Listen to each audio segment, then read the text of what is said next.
Assalamualaikum warahmatullahi wabarakatuh. Anak-anak kelas 7 sekalian, pada hari ini Ibu akan menjelaskan materi IPS bab 4 tentang masuknya kebudayaan Hindu-Buddha di Indonesia.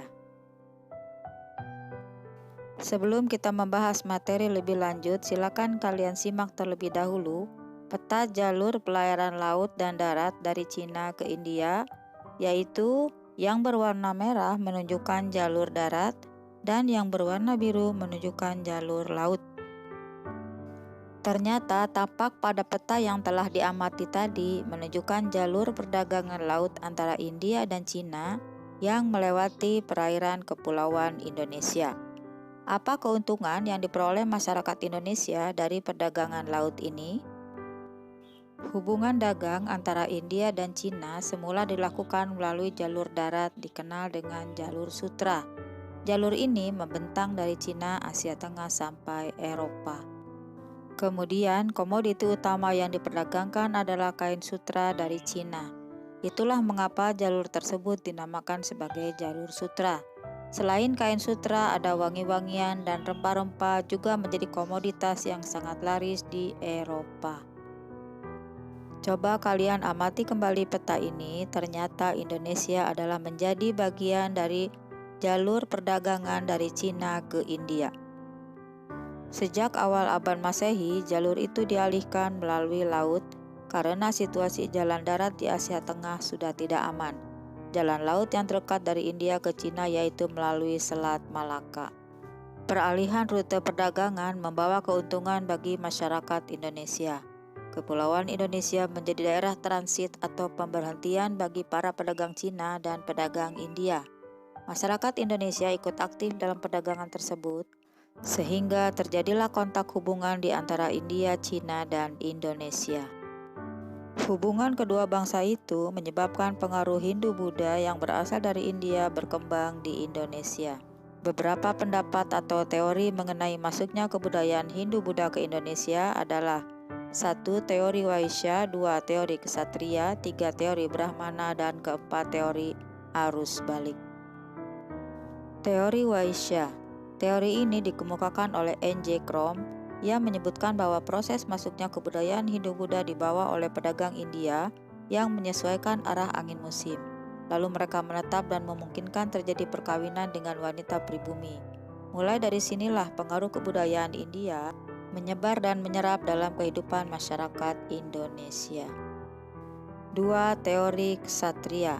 Ada 3 pendapat mengenai proses penyebaran kebudayaan Hindu-Buddha oleh golongan ksatria, yaitu 1. Birch menjelaskan para ksatria India ada yang terlibat dalam konflik masalah perebutan kekuasaan di Indonesia. Jika yang dibantu menang, maka sebagai hadiahnya mereka ada yang dinikahkan dengan putri kepala suku, sehingga terjadilah penyebaran tradisi Hindu-Buddha di Nusantara. Teori ksatria yang kedua disampaikan oleh Mukherjee, berpendapat golongan ksatria dari India yang membawa pengaruh Hindu-Buddha dan membangun koloni yang berkembang menjadi kerajaan. 3. Menurut J.L. Munz, berpendapat ketika abad 5 di India terjadi konflik dan ada di antara para keluarga kerajaan yang melarikan diri ke Indonesia. Sewaktu kerajaannya mengalami kehancuran, mereka kemudian mendirikan kerajaan di Indonesia. 3. Teori Brahmana. J.C. Vandler berpendapat kebudayaan Hindu-Buddha dibawa oleh golongan Brahmana berdasarkan adanya sisa-sisa peninggalan kerajaan, terutama prasasti yang menggunakan bahasa Sanskerta dan huruf Pallawa, karena yang menguasai bahasa dan huruf itu hanyalah golongan Brahmana. Yang keempat adalah teori arus balik. F.D.K. Bos berpendapat adanya peran aktif orang-orang Indonesia yang mengembangkan kebudayaan Hindu-Buddha. Banyak pemuda Indonesia yang belajar agama Hindu-Buddha ke India. Ketika kembali, mereka menyebarkannya di Nusantara. Pengaruh-pengaruh kebudayaan Hindu-Buddha terhadap masyarakat Indonesia. A. Pada bidang pemerintahan, yaitu kepala suku yang semula dipilih oleh anggota masyarakat berubah menjadi bentuk kerajaan yang dipimpin oleh raja yang kedudukannya diturunkan secara turun-temurun. B. Pengaruh pada bidang sosial. Munculnya pembedaan tegas antara kelompok masyarakat. Dalam masyarakat Hindu, pembedaan itu disebut sistem kasta. Sistem ini membedakan masyarakat berdasarkan fungsinya, yaitu 1. Golongan pertama, para brahmana atau pendeta. 2. Golongan kedua, yaitu para bangsawan dan prajurit. 3. Golongan ketiga, yaitu para pedagang dan petani. Dan 4. Golongan keempat, yaitu rakyat biasa. Pengaruh kebudayaan Hindu-Buddha yang ketiga adalah pada bidang ekonomi. Kegiatan perdagangan berkembang pesat, pengaruh dari adanya jalur perdagangan laut India dan Cina. Dengan kegiatannya yaitu persinggahan kapal-kapal, menanti waktu berlayar sesuai angin musim bertiup, sehingga muncul pusat-pusat perdagangan dan berkembang menjadi pusat kerajaan. Pengaruh kebudayaan Hindu-Buddha yang keempat yaitu pada bidang agama. Sistem kepercayaan terhadap roh nenek moyang yang telah berkembang sejak masa praaksara berubah menjadi penganut agama Hindu atau Buddha. Pengaruh yang kelima adalah pada bidang kebudayaan. Terjadi proses perpaduan kebudayaan Indonesia dengan unsur kebudayaan dan agama Hindu-Buddha. Hasilnya adalah 1. Terdapat seni bangunan, contohnya adalah candi, bangunan megah, patung dewa atau Buddha. 2 adalah seni rupa dan seni ukir berupa relief di dinding candi.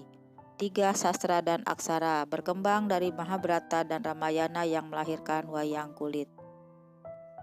Perhatikanlah gambar pada tayangan ini yang menunjukkan ilustrasi pun dan berundak merupakan perpaduan antara budaya Hindu dan Indonesia yang diwujudkan dalam bentuk candi. Dan ini merupakan contoh seni bangunan perpaduan antara budaya Hindu-Buddha dan budaya Indonesia. Berkembangnya karya sastra terutama yang bersumber dari Mahabharata dan Ramayana melahirkan seni pertunjukan wayang kulit. Isi dan cerita pertunjukan wayang banyak mengandung nilai-nilai yang bersifat mendidik. Cerita dalam pertunjukan wayang berasal dari India, tetapi wayang kulitnya berasal dari Indonesia. Tampak pada gambar tokoh-tokoh punakawan pada seni pertunjukan wayang kulit yang asli dari Indonesia dan tidak terdapat di India. Anak-anak kelas 7 sekalian, demikianlah kiranya materi yang telah Ibu sampaikan. Terima kasih. Assalamualaikum warahmatullahi wabarakatuh.